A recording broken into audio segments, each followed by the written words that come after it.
The Great Filter. An audio short story by Nick Despopoulos. And then the doors burst open. Yusuf was shouting, "They're going to fire! We signaled it, and it increased speed. They are preparing to launch nukes." "But you did not have even your 20 minutes!" exclaimed Dr. Aquila. "They say that its increase in speed demonstrates a clear and present danger," explained Yusuf. "Is there anything we can do?" asked Dr. Aquila. "It does not seem so," answered Yusuf. "I hope you are pleased with yourself," Dr. Aquila told me.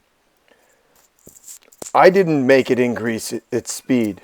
Anyway, I'll be happy when the nuclear strike actually works and this is all over," I replied.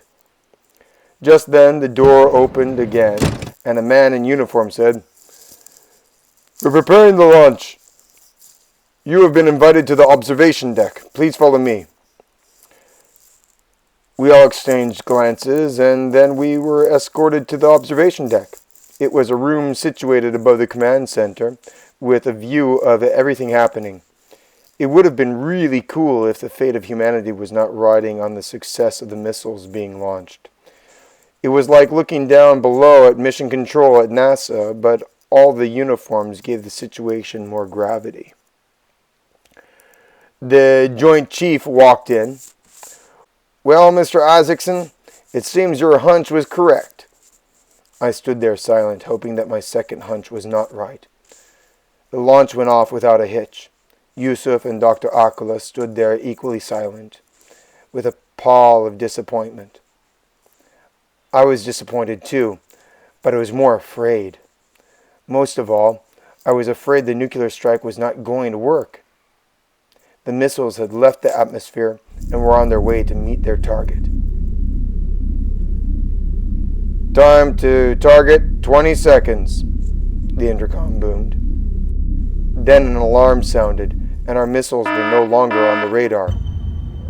But our uninvited guest still was.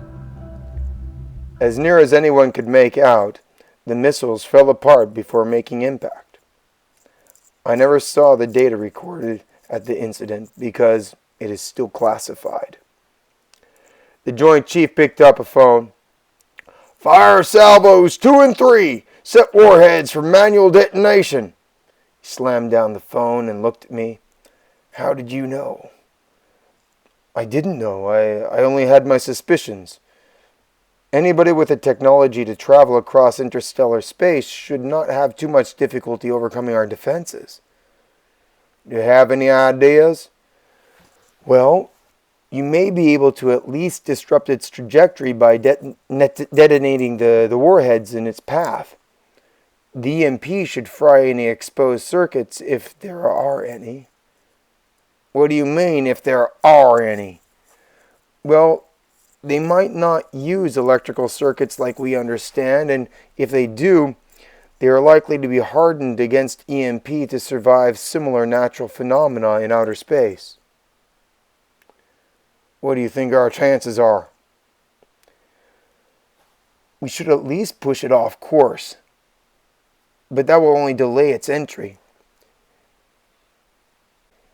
If you time an attack to take place as it is entering the atmosphere, you could steepen its angle of entry, causing it to burn up." "What?" "That could work," interrupted Yusuf. "Explode a nuke right above the object, forcing its trajectory downward, and the air friction at that speed will burn it up." "Sergeant!" "Yes, sir." "Take these 2 men downstairs to missile control and have them formulate a plan." "Yes, sir." Like that, we were being whisked out of the room to the command floor, and Dr. Aquila was left standing there as the Joint Chief got back to his phone and started shouting orders. When we got down to the missile command post, the next group of missiles had already been launched. "Okay, gentlemen," said another man in uniform. I understand that you have a backup plan. Yusuf looked at me. It's your plan. I'm just here to help. So I told the uniform, in case it survives the next strike, we should extrapolate its entry trajectory and plot a strike that will nudge it into a steeper angle of incidence. That way it'll burn up on entry, said the uniform. That is very clever. Let us hope it will not come to that, said Yusuf. Detonating a weapon like that in the upper atmosphere could have dire consequences in terms of fallout and the EMP. This will likely be our last chance, so we have to be perfect with our calculations, I added. Let's see if we can run a simulation on this, said the uniform before he turned to start barking orders at other men at consoles. In the meantime, the second strike seemed to do the trick. The salvo exploded in the direct path of the object. By this time, the entire world must have known what was happening, and data was pouring in from every point of the globe.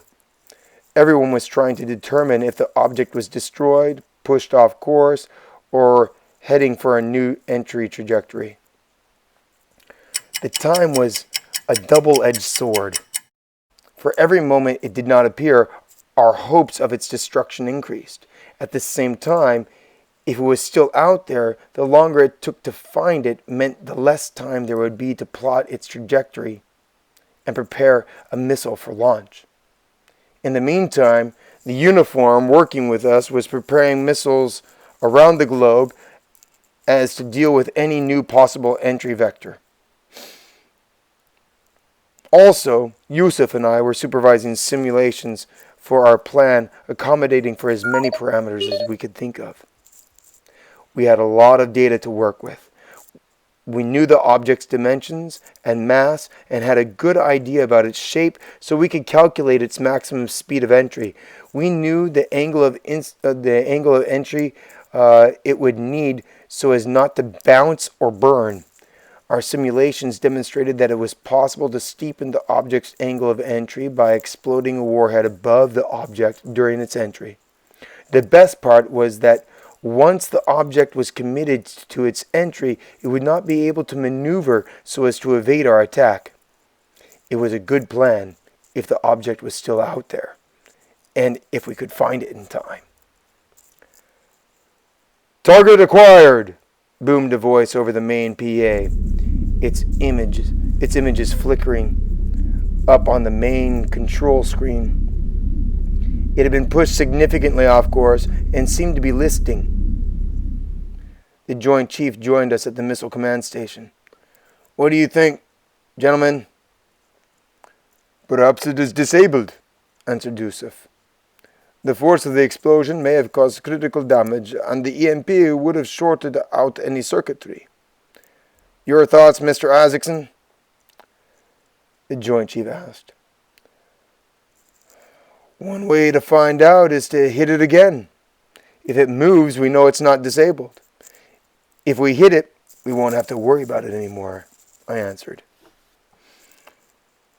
"How is your plan to kill it in the atmosphere?" "The simulations look good," I told him. "I think we are ready.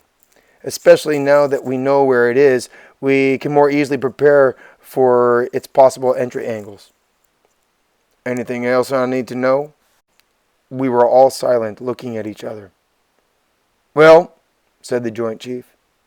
He picked up the General PA. "It is unclear if the object is disabled or not. We are going to attack it with one more salvo.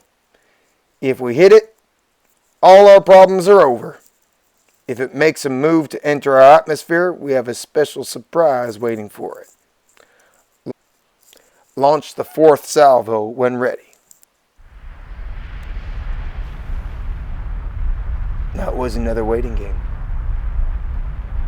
I thought to launch a single missile at the object, but the Joint Chief thought that a salvo of 5 50 megaton warheads was a more appropriate response. Considering that the fate of humanity was riding on those missiles, I was not one to disagree. At this point, Even I was quite optimistic that this should be the end of the ordeal, and I hoped that our last desperate plan would not be necessary. But salvo down, no effect. Target on CBDR for entry into southern hemisphere. The frantic call came over the general PA and stopped my heart. Go time! Shouted our uniform, and his men started calculating the entry angle. Yusuf and I just stood there watching. It was amazing to watch the discipline displayed by the Air Force men as they prepared our final attack.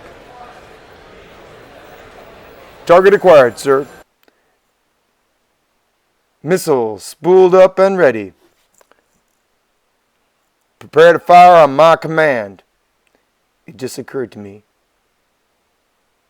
that this was the first time since Nagasaki that nuclear arms had been in combat. But the servicemen showed no signs of philosophy. They were a well-oiled machine. It was like nothing I'd ever seen in the private sector. Not even sports teams compete with the same level of unity and singularity of purpose. It also occurred to me that it was human unity that was precisely the quality that was needed in order to survive this. Perhaps unity is always needed, and it was only the particulars of this special situation that made it so obvious. With a slow crisis like climate change, we can pretend like nothing is really wrong, but here we needed to work together or die. I have never felt so proud to see one of my ideas implemented and executed so perfectly. The missile exploded with a 50 megaton force, meeting the object's entry path at nearly a perfect 45-degree angle. The object's entry angle steepened rapidly and irreversibly. The result was the most satisfying glow and burst as the object exploded and burnt up in our atmosphere. That was the first time in a long time that I thanked God for anything. The command center was full of cheers, and the Joint Chiefs shouted congratulations over the main PA. The cheers died down as new orders were issued to look for pieces of the object, and Yusuf and I were whisked back to the observation room, where Dr. Aquila was still waiting.